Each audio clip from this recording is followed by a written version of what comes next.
Un casco puede estar disponible a pocos metros de una persona y aún así no protegerla. Un par de guantes puede haber sido entregado correctamente, estar en buenas condiciones y encontrarse exactamente donde debe estar. Pero si al momento de abrir una caja la persona decide no utilizarlos, ese control deja de existir. Y precisamente de ahí nace esta investigación. Durante el análisis de accidentabilidad laboral del Departamento de Almacén de Autostar, encontré algo que me llevó a cuestionar una idea bastante común en seguridad ocupacional. Pensar que entregar el equipo de protección personal significa un riesgo que ya está controlado. Porque la realidad es mucho más compleja.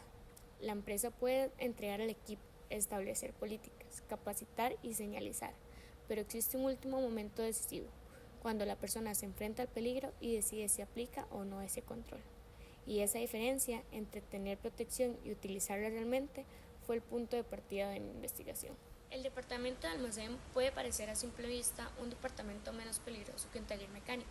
Sin embargo, diariamente se realizan tareas como recibir mercadería, abrir cajas con cuchillas, retirar grapas, manipular repuestos, trasladar cargas, buscar materiales en estanterías y utilizar escaleras portátiles. Cada una de estas actividades implican riesgos diferentes.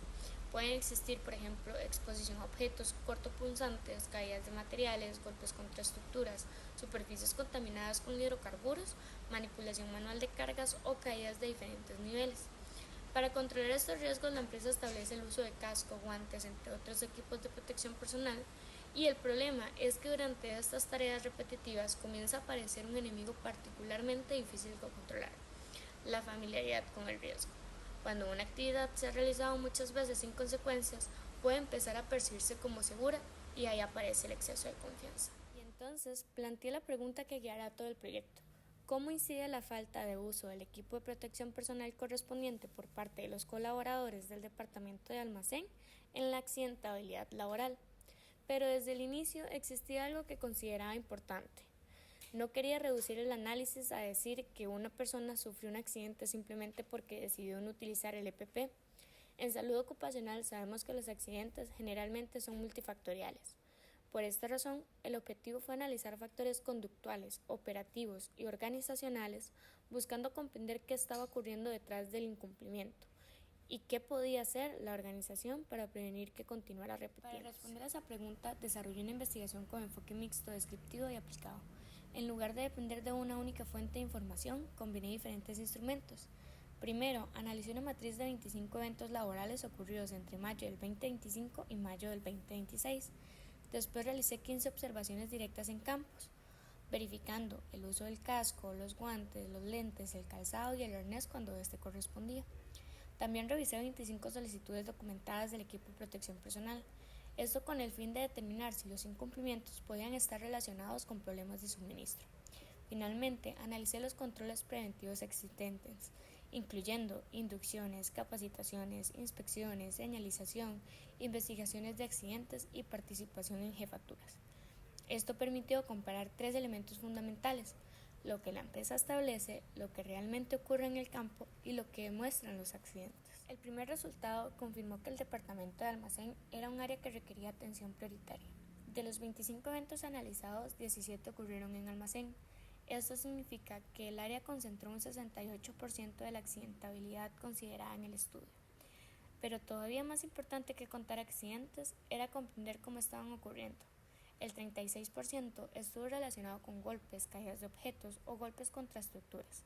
Un 20% correspondió a contacto con objetos cortopunzantes o bordes metálicos. Un 16% estuvo relacionado con caídas al mismo nivel y también se presentaron caídas a distintos niveles, sobreesfuerzos y lesiones por proyección de partículas. Cuando se revisaron las investigaciones individuales, apareció además un patrón interesante.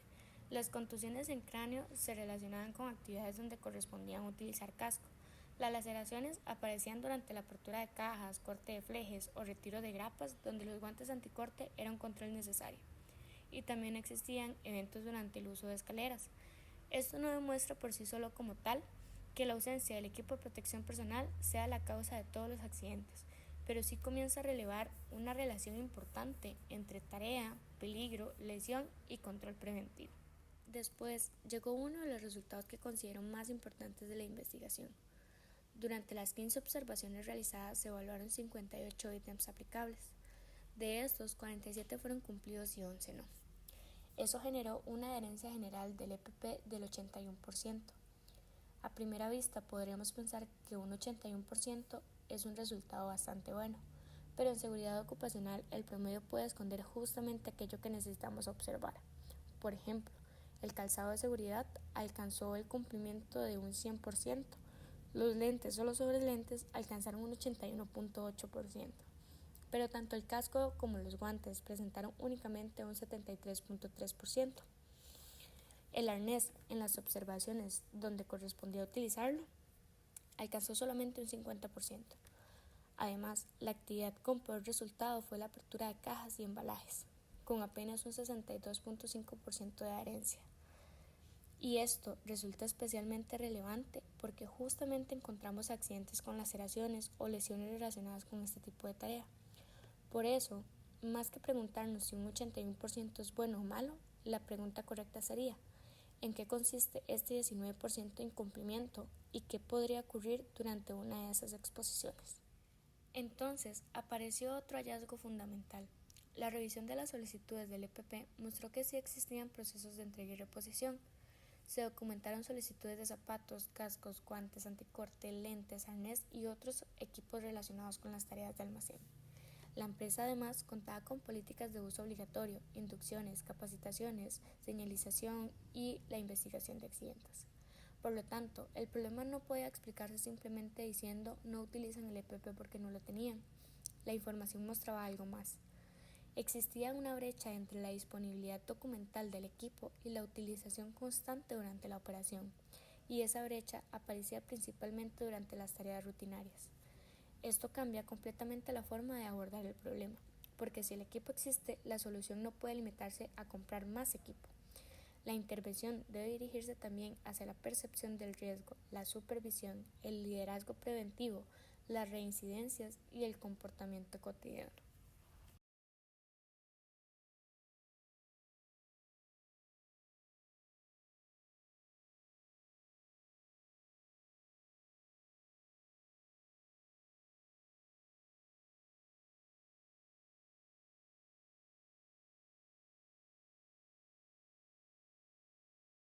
A partir de esto, la investigación propone 5 acciones concretas. La primera es implementar un programa de observaciones preventivas de EPP en el campo, no con el propósito de perseguir a la persona, sino de detectar desviaciones, corregirlas inmediatamente y analizar las reincidencias. La segunda consiste en establecer o reforzar un procedimiento seguro para la apertura de embalajes, definiendo claramente el uso de guantes anticorte. La tercera propuesta es establecer el control visual del uso del casco en estanterías y zonas operativas. Y aquí la participación de las jefaturas es fundamental. La seguridad no puede depender únicamente de que aparezca una persona de salud ocupacional realizando una inspección. La cuarta acción corresponde a un control de escaleras y protección contra caídas. Antes de ejecutar una tarea, debería verificarse el estado de las escaleras, las condiciones de trabajo y los controles requeridos. Además, los equipos deben encontrarse accesibles para evitar que utilizarlos se perciba como un obstáculo para completar rápidamente la tarea. Finalmente, propongo establecer un seguimiento mensual mediante indicadores: porcentajes de adherencia, reincidencias, accidentes, días de incapacidad, observaciones realizadas y acciones correctivas cerradas. Por aquello que no se mide difícilmente, puede mejorarse de manera sostenida.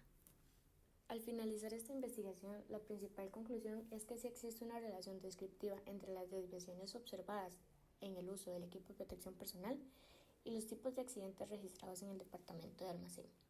No estamos afirmando una casualidad estadística, pero los patrones son consistentes. Encontramos contusiones en cráneo y desviaciones en el uso del casco. Encontramos laceraciones y omisiones de guantes durante la apertura de embalaje. Encontramos además exposición a caídas y oportunidades de mejoras en los controles relacionados con escaleras y protección contra caídas. Y por último, algo que considero todavía más importante, la empresa ya tiene una base preventiva sobre la cual trabajar.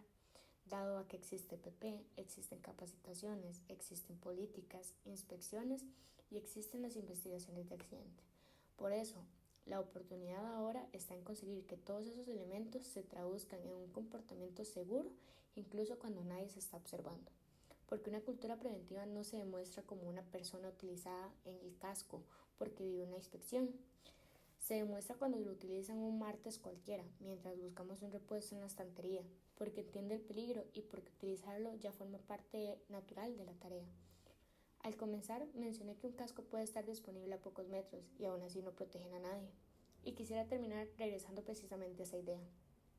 En seguridad ocupacional, entregar un control no significa controlar el riesgo.